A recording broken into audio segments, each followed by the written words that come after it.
Good evening, everyone, and welcome to Science and Food. This is our third final event in our series of Spring 2016 events.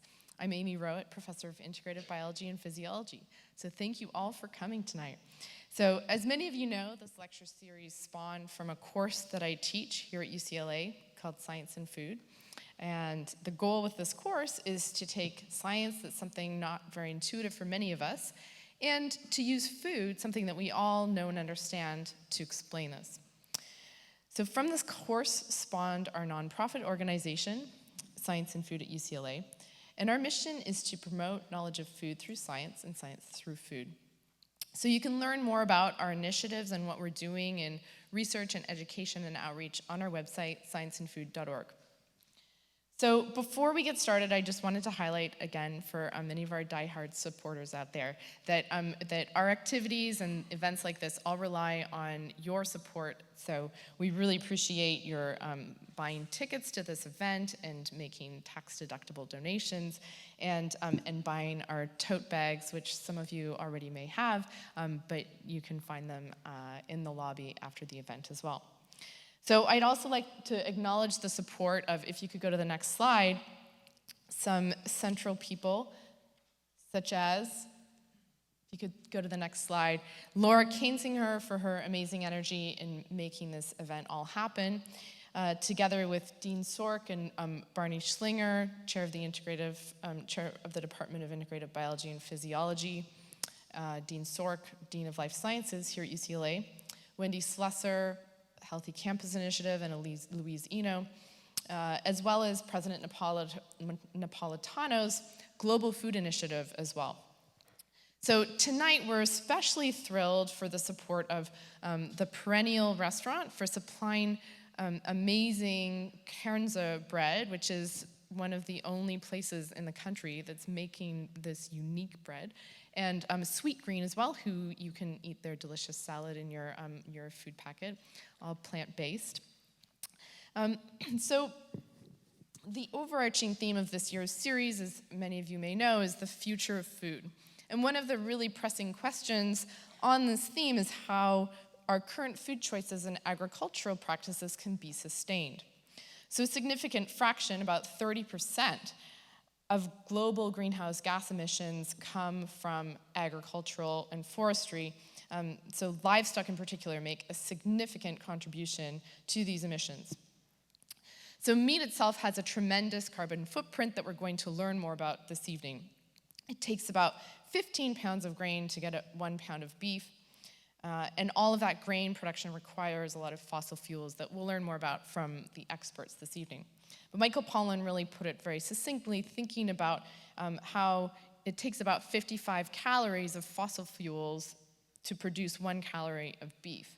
And interestingly, before World War II, you could get 2.3 calories of food from only 1 calorie of input. So something has to change.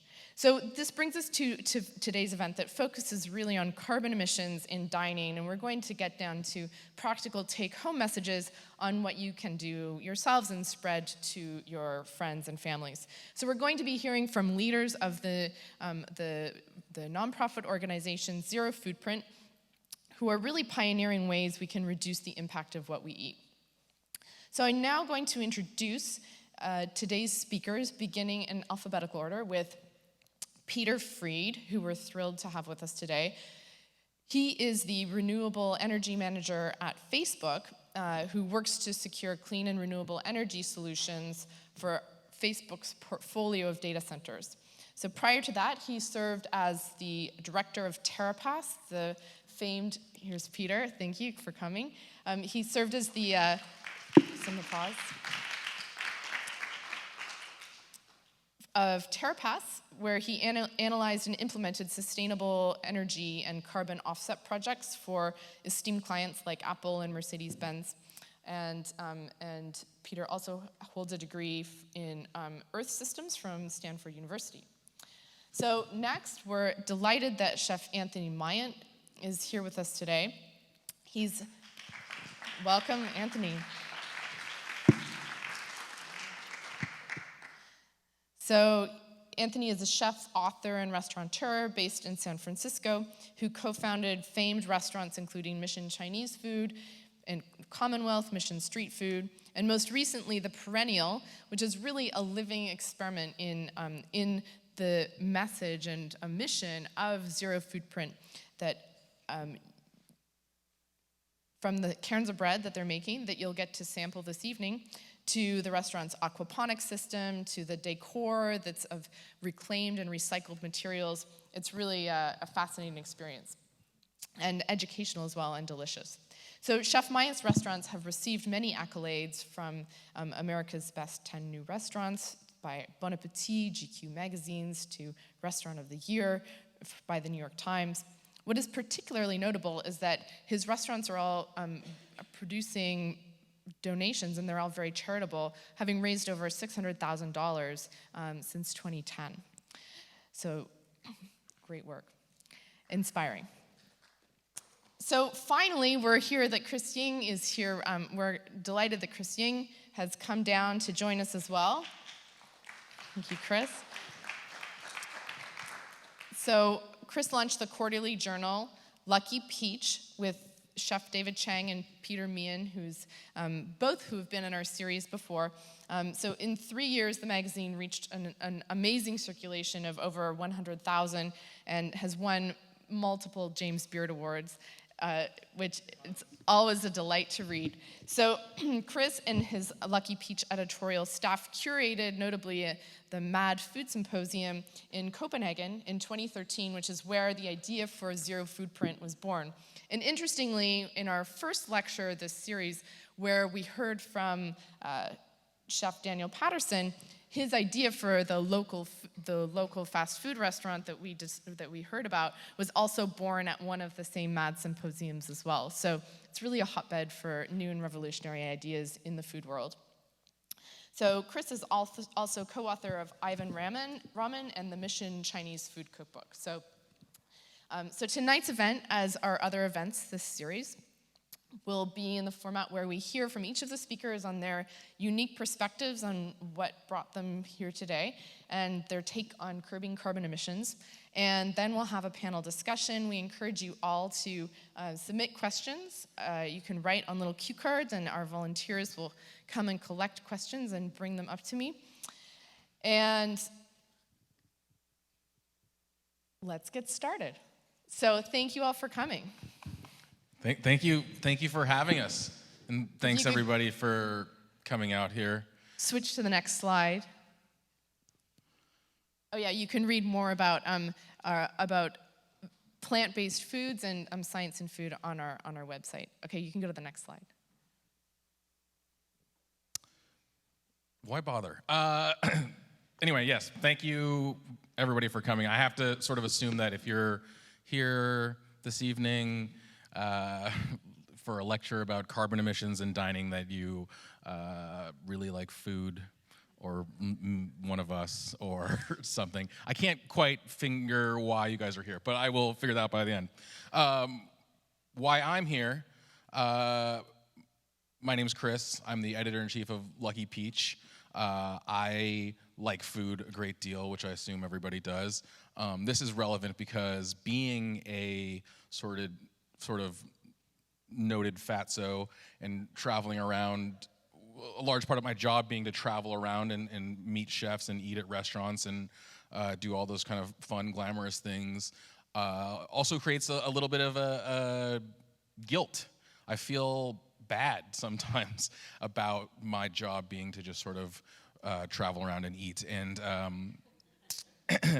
this is, again, relevant because I am the least expert of our expert three here, but like Amy said, in 2013, Anthony and I were at, or 2012, we were at this symposium in Copenhagen called the Mad Food Symposium, and it's put on by Rene Redzepi, a chef who you guys may know, and his staff at this restaurant, Noma.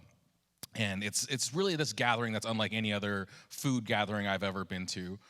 It's not about sort of tasting tents or wine parties or anything like that, or sort of chef demos. It's very much about presenting ideas and trying to solve these problems. And you go to enough kind of like food festivals and things like that, and you start to wonder if it's all kind of just this circle jerk. But this was like a really different experience for both Anthony and myself. And here were all these great chefs who had no reason to be in this kind of sweaty tent in Copenhagen except that they cared about things. And so for me, being just this person who had kind of guilt about what I did for a living, and getting to see this inspired me.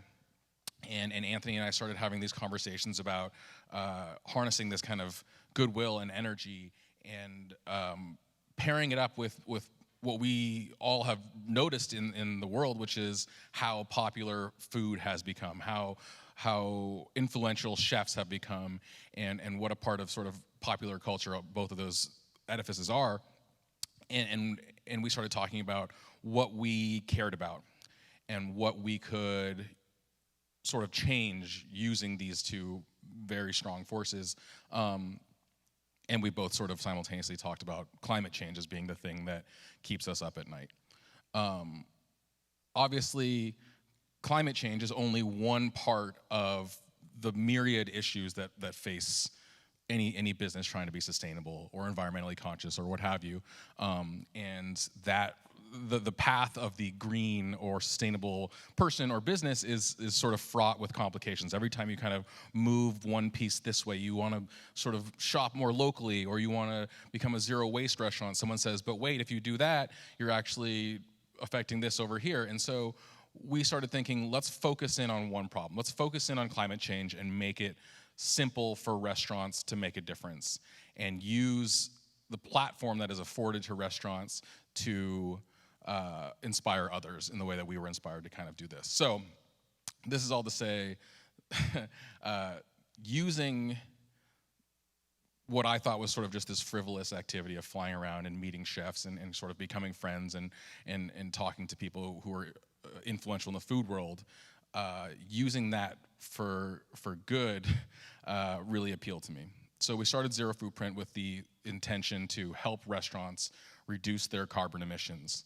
And I started talking to people about this thing. We were really excited. We said, like, oh, all these chefs are going to want to jump on board, and we're going to study restaurants and talk about and find out how bad it is, how bad restaurants are for the environment, and we're going to help them fix the problem. And I started talking to different chefs, and the answer I got back was sort of, Chris, eating at restaurants is terrible for the environment. We all know this. Let's not draw attention to this fact. This is a terrible idea. And that was pretty disheartening to hear that. But we sat with that for a minute, and we thought, I don't think that that's true. I don't think that anybody who says that has actual data to back that up. It's just sort of an assumption that because, restaurants are sort of this luxury thing, that they're going to be bad for you. And so this is where Peter came in. We said, let's not just assume that eating at a restaurant is bad for the environment or bad for climate change. Let's find out if that's true at all. And so for the next MAD symposium in Copenhagen, we put together a study in which we looked at 3 different meals to examine exactly their carbon impact. A home-cooked meal, a full tasting menu at Noma, and then a steak dinner. And the results, which Peter will talk a little bit more in a second, were the basis for our belief that this project was worthwhile. And in short, what we found was that not only is eating at a restaurant not that bad, but with a little bit of work, it could be completely eliminated, the effect on climate change. And so, here we found this thing that we were all already involved in, turned out to be sort of our closest connection to making a difference. And yeah, ZeroFoodprint has been going since then. But Peter, maybe you can talk now a little bit more about the science behind it. Sure. And that's probably a good time to show the next slide. So I'm Peter Freed. I've been working on climate issues for quite a long time now. And at the time that Chris was talking about, I was working for a small company in San Francisco that was working with emission reductions projects, carbon offset projects, and other types of renewable energy projects around the world. And when Chris and I started having this conversation over lunch, I think actually you first kind of raised it as a concern in general. And I said, actually, we've been friends for a long time. I was like, this is actually what I do for work. Maybe I can help you out with that. So we put this study together, and one of the central premises was that the food system ends up being, and I think the chart back there says it's around 50%, depending on who you talk to, somewhere between 20 and 50+% of all of the global greenhouse gas emissions. And it kind of depends on what you want to count, whether you're taking deforestation into consideration and livestock and shipping and processing and all of these different things, and waste, which is something that maybe we can talk about a little bit later. So it's this big thing from the global carbon cycle and the global man-made emissions. And at the same time, especially for people in urban environments all over the world, food is kind of your most direct interface with the natural world in many ways. It's coming out of nature, even if we don't necessarily think about it that way. And so we said, all right, let's think about that and try and conceive of a study that might be interesting to evaluate this. And so we settled on using the frame of carbon dioxide emissions, and we use what's called a CO2 equivalent. So we take a lot of different inputs and a lot of different greenhouse gases, and we translate them into one number. And this goes back to what Chris was talking about, trying to simplify things and translate them into things that, very complicated concepts, into ideas that people can generally understand. And so we said, all right, we're gonna start doing what's called a life cycle analysis, where we look at soup to nuts from the seed all the way through to the plant that gets delivered to the restaurant, that the whole thing, for everything that these restaurants were doing. And so there are a lot of pluses and minuses to that approach. One of the pluses is that it really allows you to be comprehensive in what you're looking at. The minuses are that, and I use this egg example, generally what we're doing when we do a study like this is we are thinking about eggs as a class, and we say, okay, typically you have to raise a chicken, feed the chicken lays the egg, and we're talking about eggs. We're not talking about this particular egg and the farm that it came from, but at least it gives us a good quantifiable directional number so that we can put some things together and understand what different parts of eating in a restaurant, the impacts of those different things have on the environment. So what we did was we looked at the ingredients themselves at meals, we looked at overhead costs like electricity use, we looked at deliveries of food basically from sort of when it gets to a city at a supplier's warehouse, back then to the restaurant. We looked at the deliveries that restaurants actually make out to their customers, and a whole bunch of other factors. And we found something interesting, which was that kind of across the board, 60 to 70% of the emissions coming from restaurants are coming from the ingredients themselves. And one of the things that I think Anthony will talk about and that Chris mentioned is we didn't want to find ourselves in a position of trying to tell chefs what to do, but at least we could give them the information and say, here's the different things on your menu. We just heard a little bit about meat. Meat in particular, kind of, you look at all of these things categorized, and meat is the one that just jumps way to the top of the list from an emissions perspective, and just start giving people information.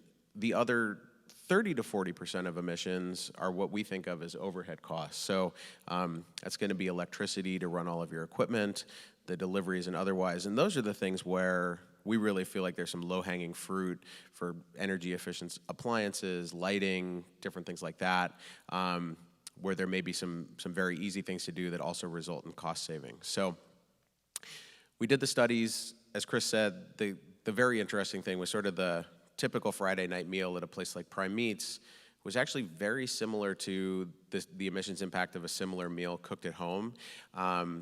And one of the great things about restaurants is they operate efficiently. Everything that they do sort of goes back to the bottom line in many ways. And so anything that we can do to help them be more efficient, to reduce energy consumption, that actually helps them to operate more efficiently as well. And so we think at the end of the day that there are things that restaurants can do to make it better than eating at home. And I think that's sort of the crux of what we're after. So I'll stop there, but obviously we're going to have a chance to talk more about this as the night unfolds. Okay, maybe next slide then.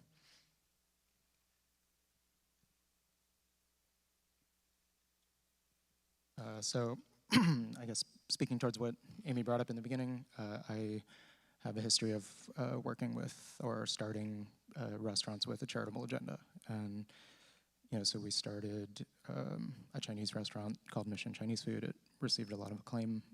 It donates a share of sales to the San Francisco Food Bank. Since we've opened in 2010, we've been able to raise over 1 million meals. That's good, but in a way, it also was sort of like a way to kind of buy salvation or like kind of operate in a world where ignorance is bliss and sort of not think too much about this horrible food system that we are part of.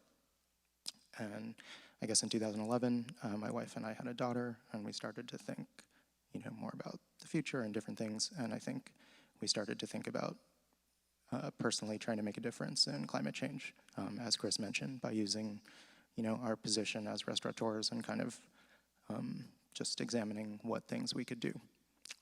And so, I think as the slide suggests, restaurants are a big part of the food system. And I think we are in a situation where like a lot of agriculture is regulated by policies and subsidies, and there's lobbyists, and there's many forces that are hard to overcome. In the restaurant industry, it's hard to even like think about things in the long term because you're trying to make ends meet, for a single service. Like things are falling apart and breaking, people are quitting and showing up hungover if they show up and whatever. And it's like a crazy scramble, and so it seems really challenging to also tackle climate change. But so I think at first we started ZeroFoodprint with a lot of these notions in mind in terms of like conservation. There's like ways to do things in restaurants that are really efficient. One example is the hood at a given restaurant, is just on all the time running, and it's like a giant piece of equipment running for like 12 hours a day. And there's like technology for hoods that are, they only turn on when they sense like heat or particulate matter. And instead of turning on max, they turn on, on low if it's not that hot or whatever. And then that hood costs more, but it saves you a lot of energy. And so it's sort of like if you're gonna open a restaurant, you should probably buy that kind of hood, and we could tell people about that. And that's things like that. I think Peter mentioned low-hanging fruit in the study at NOMA. The carbon footprint of the whole meal there was sort of high. A lot of it is, as Peter mentions, ingredients. It's like a meal of a lifetime, like 25 or 30 courses, incredibly delicious, but then the carbon footprint of the whole meal is sort of high. After the study, they looked at their energy use, and it turned out that their energy use was inordinately high. And they investigated further, and it turned out they were using a conventional Danish coal-burning electric company, and to switch to a renewable company was not that much more money. So they immediately switched. That brought down their carbon footprint around 30%. And so that's like a pretty remarkable and easy change. There's similar things like you go to a restaurant that has like Edison bulbs or whatever. They now make like LED Edison bulbs. You could just switch the bulb and radically reduce your electrical use. But so that's where things kind of started. And then ultimately we kind of got into the situation where someone offered us the potential to open another restaurant. We had a kid, we weren't really that excited to do stuff. And so we almost made it a dare, like, okay, well, we have this crazy idea for like a really environmentally sustainable restaurant. Like, would you let us open a restaurant like that? They actually wanted us to open Mission Chinese Food. We're like, we don't want to open another one. And so they were like, okay, we'll do this. And so we started researching this project. The restaurant's called The Perennial. And like I said, a lot of our initial focus was on conservation. But then the more research we did, the more we found an extremely optimistic message about food having the potential to reverse climate change. And so, I think a good example is the bread that you guys ate tonight. It's called kernza.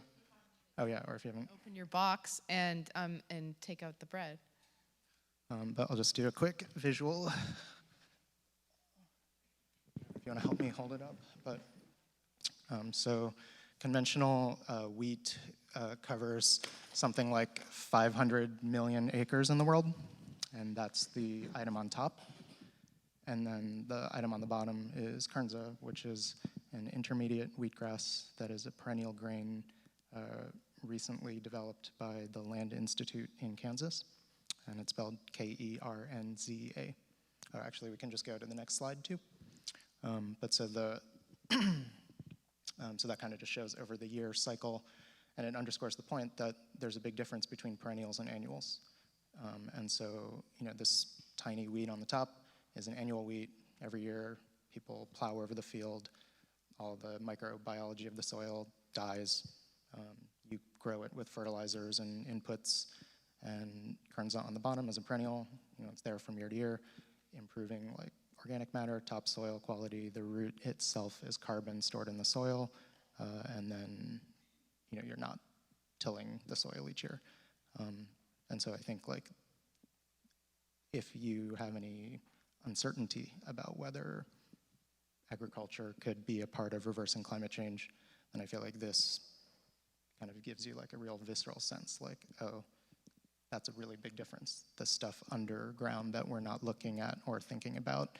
And maybe if you think about like agriculture being practiced for 10,000 years, thousands of years, and then we're only thinking about climate change in the last 40 years, 10 years, 5 years, like how much room there is to make change.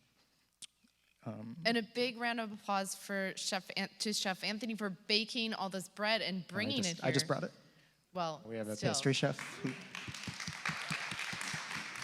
And there's also extra bread if anybody wants more on the way out.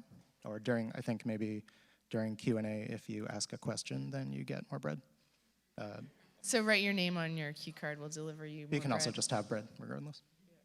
But I'll stop there. I could say more things, but...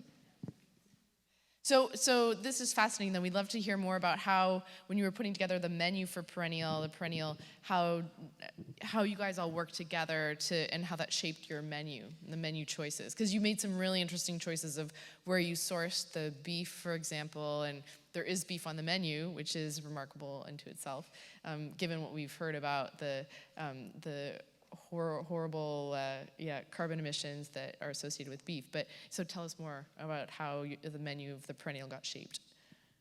Sure. So at the restaurant, we wanted to champion 3 main practices. One was perennial grains such as Kernza. One was carbon ranching, which is a way of kind of managing the grazing of cattle to store carbon in the soil. And so the premise is basically you have feedlot beef, which is very bad for the environment, and I would say the kind of source of the villainization of beef, where it's input intensive, as you mentioned, and the cow, it's like bad for animal welfare and different things, and antibiotics galore, huge pollution with lagoons of manure. And then you have grass-fed beef, which can take a lot of different shapes. And so one shape of that is like you have a big pasture, cows just do whatever they want, and eventually they kind of like kill all the grass, and it's not a great system of grass-fed beef. And then there's a different kind of grass-fed beef where you manage the cattle and herd them, and they graze in one area, you take them away, the area recovers, and then you bring them back. And that actually, it's like pruning that stimulates growth, and the actual act of eating the grass is having an effect where the roots are releasing like sugars and starches in the ground, and so in a way that is like sequestering carbon and creating organic matter. Then there's another thing you could do above that even, which is to add compost to that soil and kind of jumpstart the microbiology, and then above that you can even manage the grazing so that the cattle eat away all the annual grasses, and then perennial grasses bloom at a different time of year. And then they just kind of nibble on the perennial grasses and you move them away. And then gradually you transform a degraded field from nothing to productive and full of perennial grasses. And so in a way there's a group called the Marine Carbon Project. Michael Pollan, since you mentioned him, referred to them in his keynote speech at the the Food of Tomorrow conference in New York about about this group, and they kind of have developed this protocol, and they're getting tested with the UN and different things. But so one of the ranches that they're working with is called Stemple Creek Ranch in Northern California, and they, practice this carbon farming protocol. And so it's not like foolproof, quantifiable yet, but it sort of like kind of passes the intuition test to me. And so we're proud to be working with them and trying to kind of champion that idea of like, in that instance, beef does not have a bad carbon footprint. In fact, the cows play a crucial role in sequestering more carbon. And I was reading this book by a farmer, also cited in the Michael Pollan book. The farmer's name is Joel Salatin, and he kind of mentions, among other things, cows produce 50 pounds of manure a day, or like some 30 to 70 or whatever, but say it's 50. And that manure is a lot of fertility that we're currently mismanaging and using. It like turns into pollution, and it could be going back into fields. And so some of the origin story of feedlot cattle has to do with basically not wanting to deal with that manure. But if you manage the cows properly, you're not really dealing with it, and it's part of the solution instead of part of the problem. Well, speaking of beef and plant-based food, you have some delicious salad in your box as well that sort of exemplifies some of the delicious vegan food, in this case from Sweet Greens. So maybe we can hear a little bit more about how you guys work together as the ZeroFoodprint team in creating this flagship restaurant, The Perennial. Oh, I contributed nothing to helping The Perennial whatsoever. I mean, like Anthony was sort of saying, he didn't want to open another restaurant. Restaurants are a pain in the ass. But like, given the opportunity to kind of build this testing ground for all of these ideas, and whether or not the ideas are 100% proven out or the technologies are widely available yet. Having a space to try these things, and when you walk into The Perennial, you just every single detail that they've considered is considered with sustainability in mind. And for us to have Anthony running that and to essentially have them be a partner with the organization is sort of invaluable, because on the one hand, a major part of what we do is to try to not push restaurants to do things that will make it harder to be a restaurant. We sort of champion the idea of simple, easy changes that can make a big difference, which is the only way I think you can get restaurants to sort of be on board with this. Like Anthony said, it's difficult to make ends meet to begin with. And for some group to come in and say, actually, if you could just change all of the beef to mushrooms, that would be great. Like, it's just not going to work. So that's how we operate. But then to have The Perennial there and to have all these sort of other ideas to try out and programs to experiment with gives us the ability to say, hey, look at this. Like, Anthony and Chris from The Perennial are doing this thing, and it's really working for them. They're serving curds of bread, and they've figured out this formula, and this is like the percentage of curds that they use. You could do the exact same thing, or they're using these super efficient refrigerators, and it's saving them hundreds of dollars. Like, these are the things that are important for us to then take and share with other people, both in San Francisco and elsewhere. And Peter, what about you? The term low-hanging fruit has come up, but when a new client potentially or restaurant would come to you and say, help us, like, what do you advise them to do? Like, what are some of the biggest changes you can make for the lowest amount of money that might have the biggest impact? Sure. I mean, the first thing that I always think about has to do with energy efficiency. I mean, aside from some of the ingredient stuff that we've been talking about, and Anthony mentioned, honestly, one of the biggest ones is this variable speed hood. It's not a particularly sexy technology, but the impact is pretty amazing. And they do cost more, but first of all, in many places there are grants and things to help pay for them. And second of all, they do pay off eventually. There's other things, light bulbs and other types of equipment. And that tends to be, if it's a new restaurant, that's the sort of thing where you can say, okay, as you're making those kinds of decisions, here's some information to help you make those decisions better. I think with respect to, some of the broader things around ingredients, again, the notion has always been, let's at least give people the information to make decisions for themselves. So as Chris was saying, it's so great to be able to point to the perennial and say, okay, here's how, this is a bookend of sustainability. You can't really do it better than them. The straws are made out of bamboo. Straw. The straws are made of straw. Perfect. Go figure. So really, like every possible detail has been considered in really wonderful ways. And so to say, like, all right, here's your bookend, and maybe you could think about straws made out of straw, or Stemple Ranch beef, or whatever it happens to be. And so I think that providing people with a basket of information, and we've got in development sort of a list of best practices for restaurants. So even if they're not going to go and sort of do the whole study, the idea is that there's education that we can put out there that says, all right, here's a 3-page list, and a bunch of these are things that you could probably do today, or the next time one of your pieces of equipment fails, this is the thing that you should be looking for. And I really think that it's a wonderful opportunity for restaurants to just engage a little bit more with some of these ideas, but not in a way that's heavy-handed or asking them to make significant changes all at once.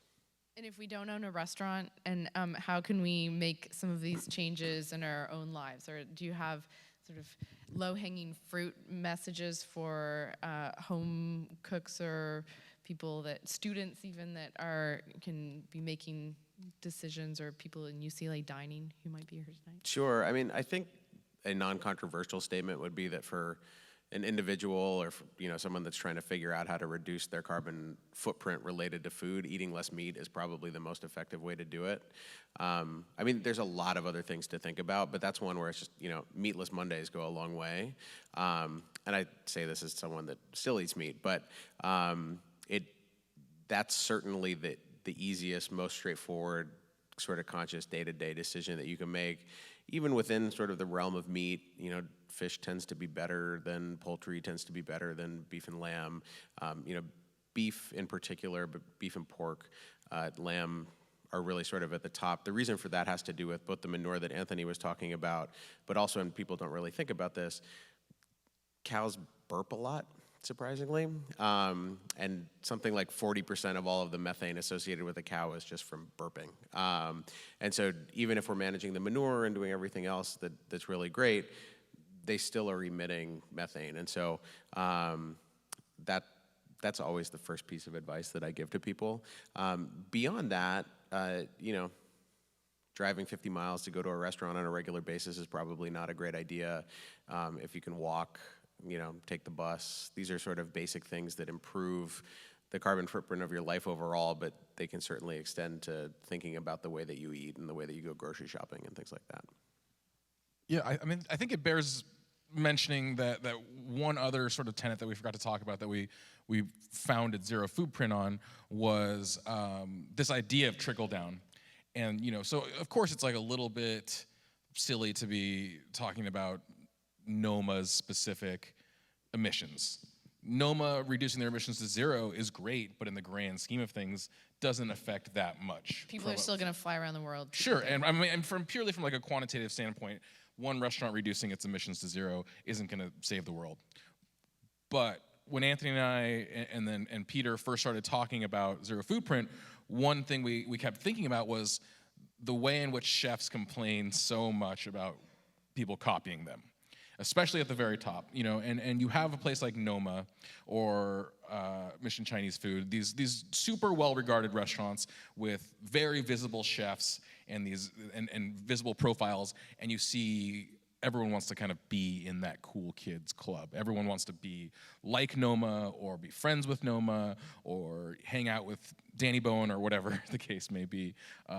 That's not all it's cracked up to be, by the way. But so we were like, if everyone's gonna copy one another, and we've already seen how this works with things like local food or organic agriculture or just simple California cooking. These ideas that start with popular restaurants trickle down all the way to fast food and affect the way diners eat and the way diners shop. You think about the way that grocery stores were stocked 15, 20 years ago, the things that are available to us now are would never be available then. And so, you know, when it comes to like what the average diner can do, there are best practices, and you know, you can consider cutting out meat and the things that Peter are talking about. But part of what we wanted to do was start at the very top and have these guys create this sort of same branded or you know, name recognition for carbon neutrality that there is for, you know, organic or free range or all these other kind of buzzwords that get that make their way around the larger food system. So we're very much aware that, like, you know, the change has to be available to everybody, but we think that, like, if you start with people who everyone wants to emulate, then eventually all of us will say, oh, like, I order sustainable, or I order like carbon neutral beef when I go to the supermarket. I order, you know, I only eat at ZeroFoodprint restaurants, you know, like, I don't know. That'll be the day. So yeah, I'll second that, but I'll say two quick things. So one is, as Chris mentioned, Noma is like in the stratosphere. Mission Chinese Food is a pretty mundane restaurant, but we did our life cycle analysis and saw the carbon footprint of beef. You know, we had been using just like conventional beef, so I feel like it bore the full weight of that carbon footprint number. And then we switched some of it to grass-fed beef, and then we also started charging a surcharge for each beef or lamb dish of 25 cents. And so ultimately that, in the aggregate, is already enough to pay to offset our carbon footprint through ZeroFoodprint's food-based offset programs. So I mean, that's a way of ZeroFoodprint kind of like laying out a blueprint for how to make things pretty easy. You know, like 25 cents more on a burger. Then the other thing that I think we're pretty excited about is almost just the idea of the awareness of the carbon footprint of different foods. And so, you know, there's a lot of attention currently on like the concept of eating locally. I think that's really important in terms of like supporting local economies and farmers and things like that. In terms of actual carbon footprint, it really only matters a lot when it's like air travel. If you're like air freighting in sushi or asparagus or something, that matters. But if, you know, if it's coming a short distance or coming by boat or whatever, it's not that big a part of the equation. So there's like either our studies and also like other studies kind of show that that is maybe like 5% of the carbon footprint. And so maybe that shouldn't be the focus. But also you think about things like feedlot beef versus chicken, and you know, I feel like nobody would be like going to the fast food restaurant or the snack bar and thinking like, oh, I'm gonna have a piece of fried chicken today as an environmental act.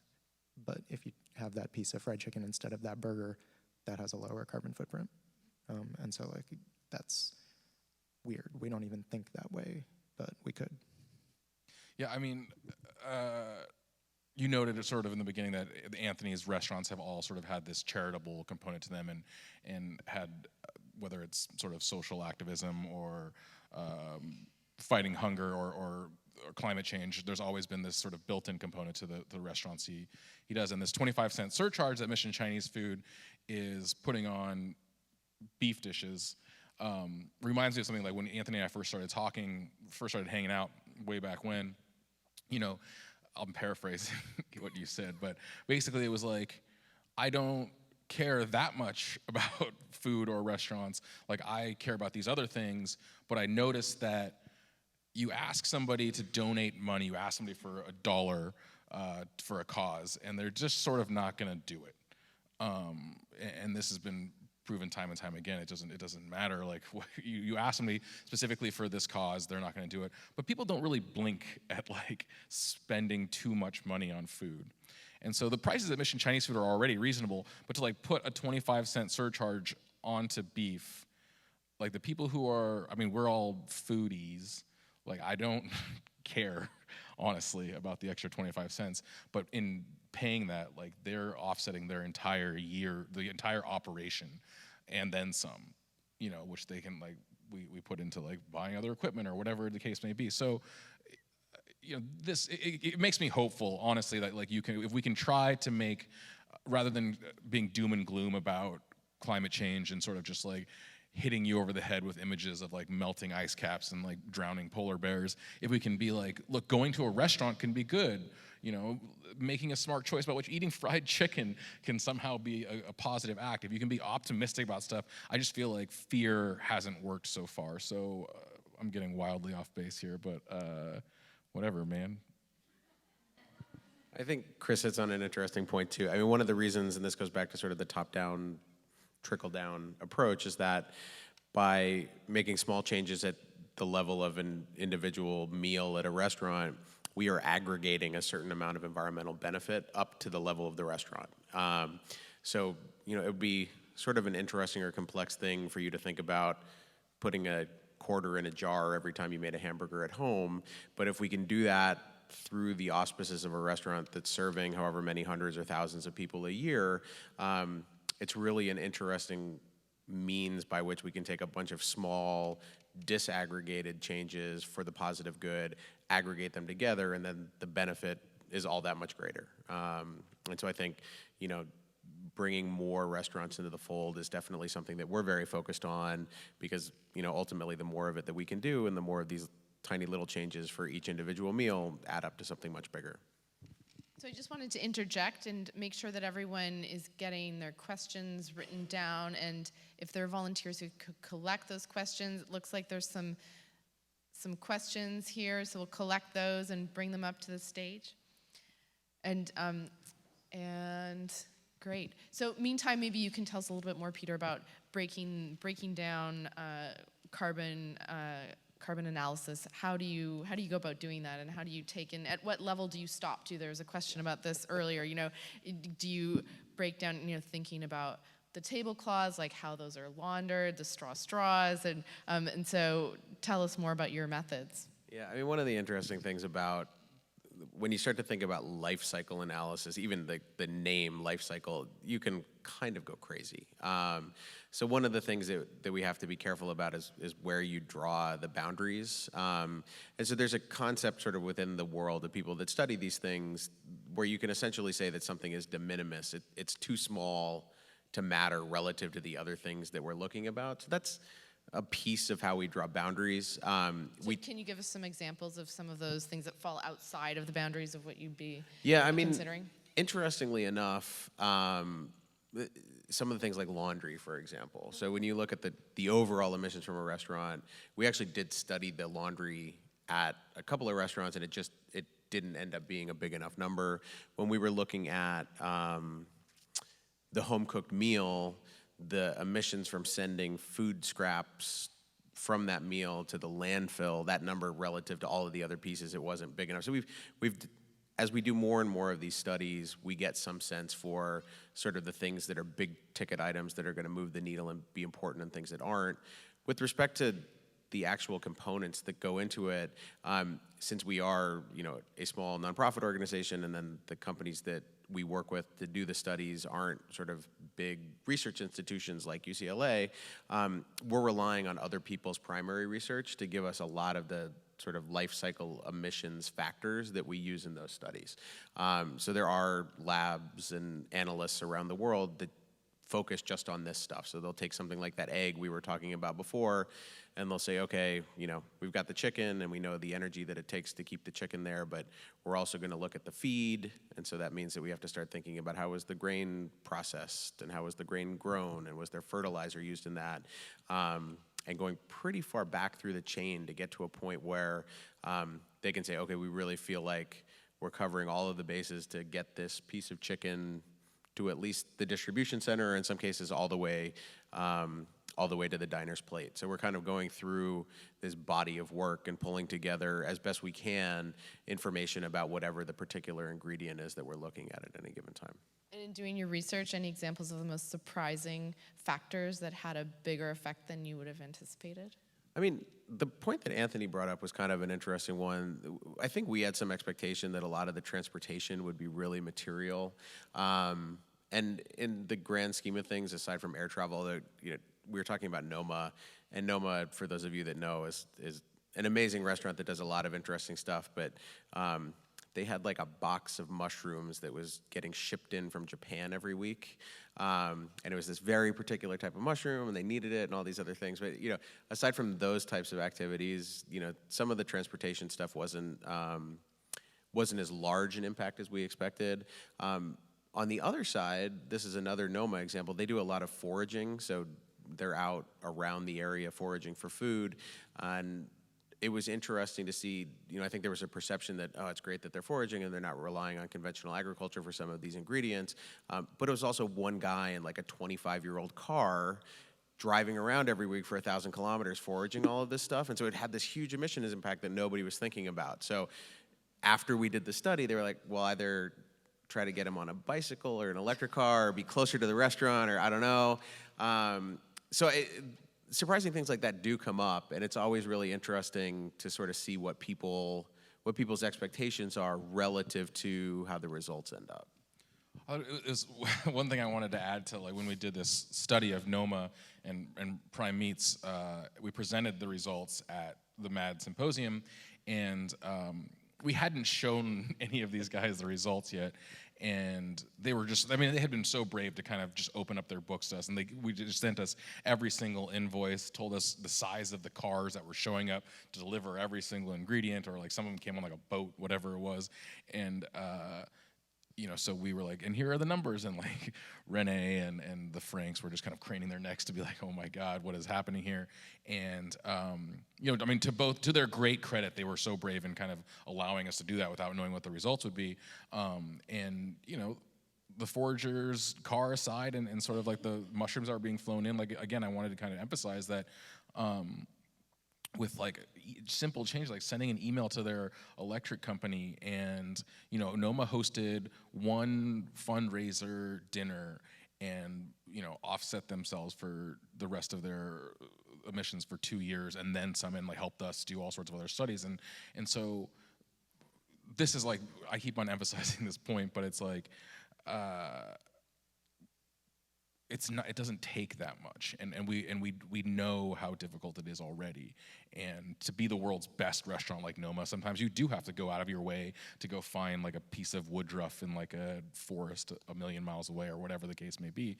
But even that being said, you can still do a little bit and lead the way. Now they really do like lead the way as far as emissions go. So yeah, if you think about then, what if you compared the number 1 restaurant to the number 2 restaurant, and then one of them is carbon neutral? I feel like that's a big feather in the cap.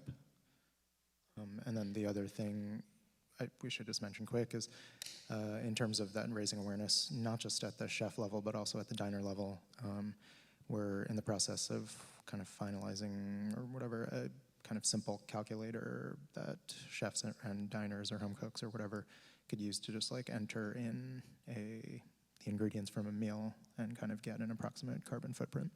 That was my next question, because education is really a central theme here in educating restaurants and diners. And will this calculator be available like an online kind of thing, or how will that manifest? Yeah, online. Great. Maybe an app if anybody donates money to us ever, or if we can hold a fundraiser or something. ZeroFoodprint.org.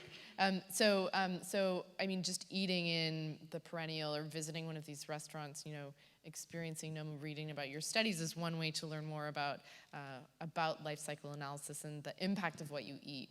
Do you have any tips or strategies for education at the, of course, restaurant level, but the consumer level? This is something we think about here at UCLA. We're an educational institution, and how we can impact the students here, for example, and also UCLA dining as well. But any thoughts on education? So we were talking about this when we were sitting together before we came out here. I think it's very interesting, particularly in America, how little people know about some of this stuff. So in the UK, for example, many of the produce items in the grocery store actually have something, food miles, that is meant to indicate a rough approximation of the carbon footprint associated with the product that you're buying. I've worked in carbon trade systems, cap and trade, for a very long time, and you can go have a conversation with someone on the street there, and they can talk to you about it. That doesn't happen that much here. And so I think that some of the things that people have done in other places around the world could work really well here from a labeling perspective, from just sort of a broader information availability perspective.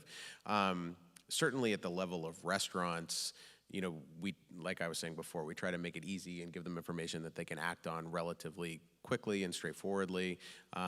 So I guess the short story is that there's a lot of ground that we can cover, and probably there's some experimentation to see what's more effective or less effective, but there's not a lot going on right now, so at least that gives me the hope that there's a whole bunch of different things that we could try that would likely have some impact. Also, in the midst of all the research for these different things, have been trying to read as much as I can about all these topics, and so one book that has been really exciting and foundational was this book, How Bad Are Bananas? And it's basically like the carbon... Sorry, what was the name of the book? How Bad Are Bananas? And it's like the carbon footprint of everything. So the carbon footprint of driving, a dozen eggs, an email, like your mortgage. And I guess you don't really think about it that way, but then it's sort of like, oh, that's true. There's a financial institution with air conditioners, people drive their copy machines, and my mortgage is 1,000th of their product or whatever thing. So that's useful to just frame things, and that's some of where our insights are, coming in terms of like, oh, actually the transport for food doesn't matter that much if it's a boat coming somewhere. Then the other one is this book that I brought on stage that I was reading now on the way over here, and it's by a farmer called Joel. His name's Joel Salatin. He's referred to in Omnivore's Dilemma, and there's a lot of really interesting things there where it's like kind of the history of agriculture and why things developed the way they did. And, like I was surprised to learn things like the USDA certification on eggs doesn't really mean anything in terms of nutrition or anything. It's purely just about the size, that it's the right size, and that it's not broken. And then there's like a little simple analysis of like a USDA certified egg and an egg from Polyface Farms. That's the name of his farms. And then, it's like the one from the USDA, or the Polyface Farm egg has like 8 times as much vitamin E and 20 times as much this like vitamin and all these other things. And so it's sort of like shocking how different these products are, and how much, like if you go to the store and you see a pastured egg and it costs more, your inclination might be like, man, that's a lot. But I think there's kind of a you pay what you get for thing with food, where it's not like farmers or millionaires or like, small farmers are not like profiteering. They're really like stewards of the land and serving a better product. So tell us more about the response of the diners at the Perennial. Are people curious about more than just the delicious food? Do they want to know more? What's your feedback, your sense been about the feedback? There's a wide range of responses. Some people think it's great. They're like really into the mission statement. Some people think like, oh, the portion size on the beef dish is a little small. So I mean, it varies. And I was at this conference called The True Cost of American Food. And I should just backtrack and say, like, if you include, this is not official numbers, but if you include like pollution, nutrition, all the factors or the lack thereof, then they kind of came to the general consensus that the true cost of American food is like 2.5 or 3 times what you pay at the register. But then don't quote anybody there on that. I'm just kind of like pulling that together. But then, and I actually ran into this woman there who was like a marketer or whatever, and she was like, oh my gosh, you're from the Perennial, like whatever. I went and ate there, and then I was like, oh, what did you think? And she was like, it's really expensive. This was at the True Cost of American Food conference. So it's not actually expensive. I mean, it's like on par with other fine dining restaurants in the city is what's funny. But anyway, Chris has been there. It is delicious. All right, so here's a question from the audience. So people often associate organic restaurants and our foods with a lower carbon footprint. Can you talk about how much organic plays into this, non-GMO? Yeah, I mean, so one of the things that we find ourselves talking about a lot is why we've chosen to go with carbon as the metric that we look at. It's relatively simple. You can compare kind of apples to apples. There's a lot of things that it doesn't capture. And so I would actually say that organic and carbon don't necessarily really go together at all. They're about different things. So when we think about carbon footprints, we're thinking about greenhouse gas emissions, we're thinking about climate change. Organic is really about pesticides and GMOs and production methods. To some extent, those can support each other, but I think, as we all know, there's large-scale industrial organic farming too, some of whose practices are certainly not good from a climate change perspective. So I think that there are many benefits to organic food, but you can't necessarily draw a direct line from organic to a reduced climate change impact. Thank you. So some feedback, it seems that that people would like more Kernza products here in LA.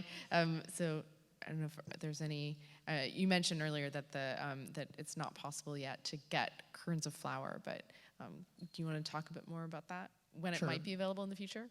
So I mean, the Land Institute is scaling up seed production and distributing it to farmers. They believe that the most productive way to grow it is going to be in the Midwest still, with like really good soil conditions and stuff. There's a thing with wheat where I don't really know anything about wheat farming, but it needs to go through like a vernalization process in the winter, and it needs a temperature drop, and so it's not necessarily ideal to grow in Santa Barbara or whatever. But so, I think I would say within 2 years, there will be just like a marketplace for Kernza. I bet if you like really went crazy for it, you could probably like convince someone to sell it to you, or we would sell it to you. But we basically just, like in ordering it, I was telling Amy earlier, had to just agree to pay whatever price they eventually charge. So we'll take 1,000 pounds. I think in general, in the next few years, we're going to see a lot of change in the sort of grain we buy and what is available to us. Like I mean, I consider myself to be like pretty into food, or like food knowledgeable or food literate or whatever. And I visited a place at Washington State University has this thing called the Bread Lab, and they're sort of developing all of these different strains of wheat. And this really simple revelation that I thought I would have known occurred, where I was like, oh, there's more than one kind of wheat. Like, not all flour has to be the same exact flour. And like, just like that super simple fact made me sort of question like all of every cookbook I've ever worked on, or a recipe I've written with the magazine, where we just like sort of mindlessly call for AP flour. Like, there's way more than that available, or there will be. And I think that you sort of like, you guys taste the Kernza bread and you can taste it's different, and you think about beer and how 99% of the world's beer is made with the exact same malted barley, but there are so many other sources of malt, and so many different strains of things you could make it with, and so many different things you could try to do. So I think that us as consumers will hopefully in the next few years have a lot more available to us, and it's something that you should look out for and sort of think about and I don't know, demand from UCLA, from the dining commons at UCLA. You should demand Kernza bread. And Perennial grains. sorghum beer. Yeah, sorghum beer and Kernza Well, bread. UCLA Dining is making good moves towards having smaller portions and new dining halls that have more plant-based foods, so there are no burgers served, but more vegetarian-based, even vegan options as well. So that's looking good. But talking more about consumers, a big challenge is trying to lower their footprint is that there's limited information about a given food's carbon emissions, and obviously this calculator that you're describing, Anthony, sounds like a great step towards that. But can you speak to any other efforts that are being made to label food, or otherwise give information directly to customers? Someone suggested, is there going to be the equivalent of calorie counts on menus? I mean, so as I was saying before, I think we've seen that in other countries, particularly in Europe, where sort of climate change literacy is a little bit higher than it is generally in the United States. I would love to see that here. I think it's probably a long ways off. I mean, that's just one man's guess. But some of the forces that Anthony was talking about with respect to product labeling and the Farm Bill and all of these other things sort of nutritional labeling included kind of conspire against the broad-scale adoption of at least broad public sector climate-based labeling of products.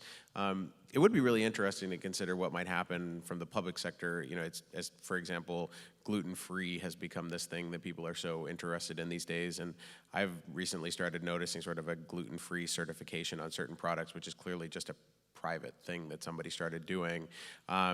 So maybe, you know, maybe if there's a groundswell in a similar way and some of the things that Chris is predicting happen, you do start to see some private sector labeling of some of those things. On the other hand, those labels have to be done in a way that are meaningful, and so if people aren't literate or conversant on what the numbers mean, it kind of doesn't do anything anyhow. So just out of curiosity, how does that happen? How does private sector start to label food as gluten-free certified? I mean, I don't know. It's the short story. It's like it's a super gray area, and it's a huge problem. And Anthony and I were talking about it when it comes to, you know, eggs again, like pastured, cage-free, free range. Like these terms are meaningless essentially, or close to meaningless. And there's like very little regulation about it. And yeah, gluten-free. Like I could just put gluten-free on my package. I don't know, whatever. Like it doesn't. Like there's like a lot of wiggle room in there. I mean, organic is pretty specific, and organic certification is pretty specific, but also pretty narrow as far as like what it guarantees you. But we'll start putting ZeroFoodprint stickers on things that we improve. I don't know. Maybe one day. Yeah. So one thing we didn't quite address, but how cost accessible is the perennial? Someone would like to know. It was brought up that it was expensive, but I mean, compared to other restaurants in San Francisco, I think seemed reasonable. Yeah, I think it's pretty par for the course. You could ask Chris that like a 4-course menu is $60 or something. Which, so, I mean, it's like a fine dining restaurant. Yeah. The cost of doing business in San Francisco is changing pretty fast because as minimum wage increases, obviously that affects everybody across the U.S., but San Francisco has a particular issue where servers, like waiters and waitresses, make minimum wage plus tips. And in a lot of other cities, they make below minimum wage and kind of have a tip credit. So. You know, the cost of restaurant food in general is a really difficult and sort of fraught topic because, you know, it's $60 or $80 or $100 to go out to dinner is a chunk of change, you know. But that being said, you know, like cooks around the country, around the world make minimum wage, and it's a very skilled position. And should they be getting paid the minimum to do that? I don't think so. And you know, shouldn't people who are sort of working full time be afforded, you know, benefits and live and be able to like be paid a living wage? Yes, but restaurant food by necessity then has to be sort of more expensive. Then, you know, do you lose customers? I don't know. It's like this is the topic that sort of preoccupies the restaurant world right now, I think, is how do you know, food is so popular, restaurants are so popular, but you can only feed so many people and make so much money in a given period of time. How can you improve people's livelihood? How can you make good on your priorities without charging a ton of money? I don't know. I don't know the answer. Well, also just like San Francisco is in the midst of sort of a tech boom, and real estate prices are through the roof and things like that. But then also it's like, it's not like cook salaries are tripling or doubling or whatever also, and they're going up by like $1 or $2. And so a lot of cooks have moved away or different things. So it's a pretty challenging climate. It's kind of a restaurant bubble, and you know, I think there's going to be kind of a correction. Well, I mean, the Perennial is also a fine dining restaurant, and I've never asked you this, but now I'm curious. So, do you think you could make that concept work as something more casual? Definitely. I mean, the ingredient cost is a little bit higher with these specific things, but I think that again, in the case of like Mission Chinese food, I don't think that you have to practice like the ultimate highest standard you could possibly do with every decision. You know, like we still have normal wine glasses instead of like a reused Coke bottle or something, you know. And so it's like you pick your battles and what kind of restaurant or situation you're trying to do, but I think you could do that with any situation. So thinking about food waste, which is something you mentioned earlier, Peter, how do you account for that in the whole life cycle analysis? And there's a specific question here: how would you prevent food waste when people are given the information that what they wasted can be recycled back into the land? You want to comment on food Yeah, waste? I would love to. So I want to comment on waste at two different scales. So we find that when we go talk to new restaurants, particularly ones that envision themselves as already pretty environmentally friendly, the first thing they always say to us is like, we've already got this covered. We are a zero waste restaurant. Everything is getting composted, or it's going into an anaerobic digester, or whatever it is. From the perspective of carbon emissions, and again, this goes back to what I was saying before, that carbon emissions covers one vertical, but it's not everything. From the perspective of carbon emissions, waste and the treatment of waste is a very small amount of the overall carbon emissions from these restaurants, like less than 5%. The reason for that is just it has to do with the breakdown of waste and how we're treating it. But we actually took a very rigorous approach to considering what was happening to the waste, and we were thinking about the breakdown of the waste in the landfills, and we modeled the whole thing.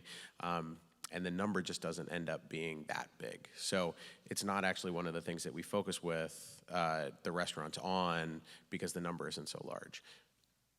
At a level up, when you start thinking about the food system as a whole, there's a huge amount of waste across the food system globally. And I think that that's one of the things where, and this is not something that restaurants can solve, but that is something, I think if you look at some of the studies, there's something like 30 to 35% loss across the food system from production to the end consumer. That's easy, not easy, but that's ground that can be made up without radical changes in production or switching everybody to Kernza. I mean, that's taking what we're growing today and just making us more efficient about using it. And a lot of what we think about with respect to restaurants and elsewise is about efficiency. So I think that there are efficiency gains that can be had in the global food system that just aren't there yet. And to me, sort of from a low-hanging fruit perspective, without changing anything, just making sure that more food gets into people's mouths, we can make some really big strides. Did you guys have any other comments on that, food waste? Well, just really quick, I mean, I feel like I've seen a number where it says something like, if food waste were a country, it would be the third largest emitter behind the US and China. And so it is a major problem. And then, so at the Perennial, we do a thing where we're sorting our waste. Some goes to the city compost, some goes to feed worms, some goes to feed larvae. We're feeding the worms and larvae to fish and then using the water in the fish tank to fertilize plants and lettuces and stuff and then serve that at the restaurant. Like trying to upcycle that is fascinating and interesting from like an urban farming perspective. Like, the supermarket trash can could be like feeding a worm farm. That could be feeding a fish tank or whatever. I read an article about a place in Minneapolis in the former Ham's Brewing Company. It's a 5 or 6 level facility. One level produces or is conducting aquaponics and growing tilapia and lettuces. If they went full with all 5 levels or whatever of production, they project that they will produce 700,000 pounds of lettuces and 150,000 pounds of fish just in a building in the city. And then that is all like fields of lettuces that are not being like shipped to them from California, and fields of lettuces that could then be planted with trees or perennials or whatever. And so there's like these major, major changes that could be profitable. It's an economic opportunity for a business or whatever, like in Detroit. Why is there not an aquaponics facility opening up? I don't know. But then the last thing to say, though, is that I don't know that the upcycling the waste into fish food is even like capturing that much of like the energy content of the waste. And in a way, you get into like a whole crazy deep dive thought experiment about like the opportunity cost of like, what if that was going to like compost a field instead, and like support the microbiology of a field or whatever crazy stuff. And then also just what if people just ate all their food instead of not throwing away a quarter of it, like just don't order that extra thing or like take it home and eat it for lunch or whatever. Like these are, anyway, so I feel like that's where it starts, is like it actually starts at the diner or the home cook level. And just on the topic of aquaponics, someone's curious, why did you decide to build an aquaponics system into your restaurant? I mean, it's not in the restaurant, but off-site, but what role do you think that, in general, this aquaponic production can have in the restaurant industry? And you sort of addressed this potentially already, but tell us a bit more about why your motivations in building aquaponics system. I mean, like I said, it's basically just the kind of the bigger picture aspect of supporting urban farming concepts and taking annual production out of the fields and into local economies. And so is that something that's used exclusively by the Perennial, or are there other restaurants or other people that benefit from the facility? It's in Oakland, is that right? Yeah, it's very small. It's not even like at full capacity yet, and when it is, I think it will only provide like 20 or 15% of the produce for the restaurant. So it's more of just a kind of proof of concept and using our waste instead of, kind of just wasting it. Great. So obviously San Francisco now is a great inspiration for if you want to go and dine carbon neutral. What about here in Los Angeles? That's for you guys. What? I don't know. Is there anyone that you're potentially going to work with, or can you talk about that? Well, we did a very small campaign that was kind of announced at the last minute on Earth Day, where we just started like tweeting at chefs or emailing random chefs and being like, hey, join our Earth Day campaign and donate $1 for each diner, to offset their emissions on Earth Day and also kind of like support ZeroFoodprint in general. And so we had amazing outreach. Like we got chefs from Mexico City or Australia, or like a small chef from a restaurant that I had never been to or heard of in San Francisco, or like, a meal delivery service. So I mean, if any chefs or restaurateurs are in the audience and they want to, offset, decrease, learn about their carbon footprint, then they can represent Los Angeles. I think we've been, rolling out as quickly as we can, but it's still pretty slow, and we've got certainly some hopes for the balance of this year. Expect relatively soon to be announcing a few more chefs. None of them are in Los Angeles, but we'd really like to be broadening the fold more quickly and bringing more people in. So that's kind of an open invitation to folks to give us a call and reach out. And any prospects for working with, I mean, I know you're small and still working with restaurants, but longer term visions to work with institutions like universities, hospitals? I mean, from the technical perspective, and I'll maybe let some of these guys talk about more the outreach and more traditional stuff that we're doing, but with, the research that we do relies on the primary research that has been done by other people. And so to the extent that this becomes something that is interesting and more broadly looked at, we'd love to see more primary research happen. Like, we talk all the time about, we're using life cycle factors that we get from publicly available sources that don't answer some of the questions that we have personally. So, is this type of tomato better than that type of tomato? Well, nobody's ever looked at that before. So when we talk about tomatoes, we just talk about tomatoes. And there's a whole bunch of things along those lines, which at some point or another, it would be really great to see, more basic research on the topic that we and many other people would certainly benefit from. Yeah, I mean, that's always been surprising to me, like Anthony and I not having necessarily come directly from the world that Peter does, we'll ask that specific thing, like, wait, so can you tell us which tomato is better? And he's like, when somebody in the research world looks into that, I will tell you. But like, it's surprising actually, and it takes a lot of work to be like, okay, every single aspect of this tomato, let's examine this one versus this very similar tomato over here. So no, I mean, in that sense, we depend greatly on institutions. In a broader sense, as far as expanding beyond kind of nice restaurants, it's definitely part of what we want to do because, like we said, like the trickle-down effect is important, but so is reaching as many people as you possibly can, So Sweet Greens, for instance, we've been talking to them about things we can do together, places that feed, thousands and thousands and thousands of people. If you can get your Chipotle's and Starbucks and places that are like large corporations that have at least some passing interest in doing the right thing, you get one on board, and then all of a sudden, it's like when McDonald's starts saying, like, we use free-range eggs or whatever. Like, once it's reached that level, that it's become part of the zeitgeist, and that's pretty important. So, does McDonald's if use free-range UCLA eggs? wanted to join, we would take them. Great. Anytime. Well, there's a challenge out there for UCLA dining, and we'll be sure to pass that message on to them.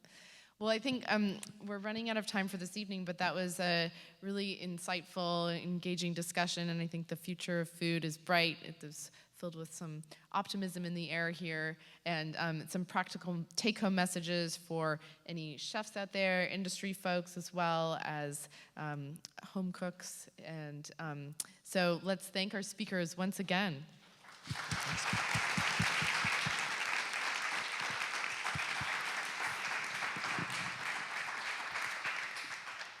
So, and just an added note that this is sadly the last event of this 2016 Science and Food series of public events. So to end that off, we thank Chef Anthony once again for providing extra kernels of bread. So on your way out, you can feel free to take some with you. All right, thanks again, everyone, for coming.